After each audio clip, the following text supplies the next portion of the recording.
कम से कम एक काम कर दो, अपनी औलाद को जीते जी नमाजी बना जाना।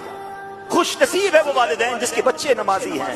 बाद में आपके बच्चे बेशक अलग से आपके लिए दुआ करें ना करें, अगर मेरा बेटा नमाजी है, मेरी बेटी नमाजी है, सुनो जब वो नमाज पढ़ेंगे ना, वुजू के आलम में किबला रू होकर अल्लाह की बारगाह में अत्तहियात में बैठकर रोजाना फजर में मेरे लिए दुआ करेंगे, रब्बना फ़िरली वली वालिदैया वलिल मुमिनीना यौम यक़ूमुल हिसाब। जब ज़ोहर की नमाज पढ़ेंगे जितनी बार कायदा अखीरा में बैठेंगे, फिर मेरे किबला रू बैठेंगे, फिर बावुजू होंगे, मेरा बेटा मेरे लिए दुआ कर रहा होगा, अल्लाह मेरे मरहूम वालिद को बख्श दे। जब वो असर पड़ेगा दुआ करेगा, मगरिब पढ़ेंगे दुआ करेंगे, इशा पढ़ेंगे, जितनी रकतों में कायदा आखिरा करेंगे, हर बार वालिदैन के लिए दुआ हो रही है। अरे इससे बढ़कर बाप को क्या चाहिए, इससे बढ़कर माँ को क्या चाहिए कि बच्चा नमाजें पढ़ी जा रहा है और कब्र में उसके लिए सवाब के तोहफे पहुंच रहे हैं कि तेरा बेटा तेरे लिए दुआ कर रहा है, तेरी बेटी दुआ कर रही है। नहीं नहीं, आज हमें नमाजों की कहाँ फिक्र है।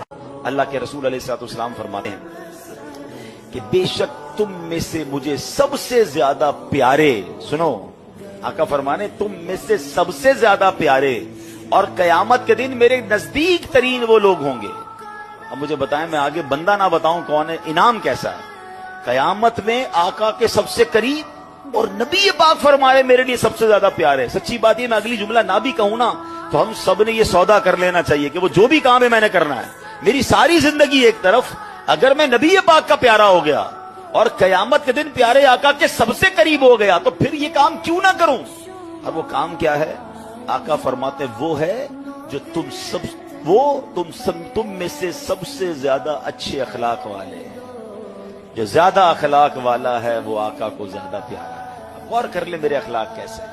अब अगला जुमला जो डराने वाला है, तुम में से मुझे सबसे ज्यादा नापसंद और कयामत के दिन मुझसे ज्यादा दूर वो लोग होंगे जो बुरे अखलाक वाले हैं, जो ज्यादा बातें करने वाले, मुंह फट, बाँछें खोलकर और मुंह भर कर बातें करने वाले, गालियां देने वाले सोचें, तंज करने वाले सोचें, लोगों की इज्जतें उछालने वाले सोचें। अगर नबी पाक नाराज हो गए मेरी बद अखलाकी की वजह से, कयामत के दिन मुझे दूर कर दिया गया मेरे आका से, तो मैंने किधर जाना है। अल्लाह करे कि हमें नबी पाक के अखलाक का सदका नसीब हो जाए। कि जो बंदा अल्लाह की नेमत का शुक्र अदा नहीं करता ना, अल्लाह करीम उसी नेमत को अजाब बना देता है। अब ये बड़ी अजीब बात है कि नेमत अजाब कैसे बन सकती है। मैंने जब ये रिवायत पढ़ी तो मैं सोचने लगा नेमत अजाब कैसे बन सकती है। हाँ, नेमत अजाब बनती है। पैसा नेमत है ना, हर बंदा दुआ करता है अल्लाह माल में बरकत दे, मगर हमने देखा कि कुछ लोगों के पास माल नहीं था, वेरी वेरी इजी लाइफ गुजार रहे थे, मजे में थे, थोड़ी बहुत डिफिकल्टी थी पैसा ना होने की वजह से, मगर जब माल आया ना उनकी लाइफ ही बदल गई, टेंशन ही बढ़ गई हैं। पैसे वाले तो हो गए, सुकून चला गया है, कोई माल छीन के चला गया, कोई कब्जा कर लिया, माल किडनैप कर लिया गया। अरे माल आया तो परेशान हो गया। कहीं ऐसा तो नहीं कि माल मिला तो नाशुक्री करना शुरू कर दी। माल ही अजाब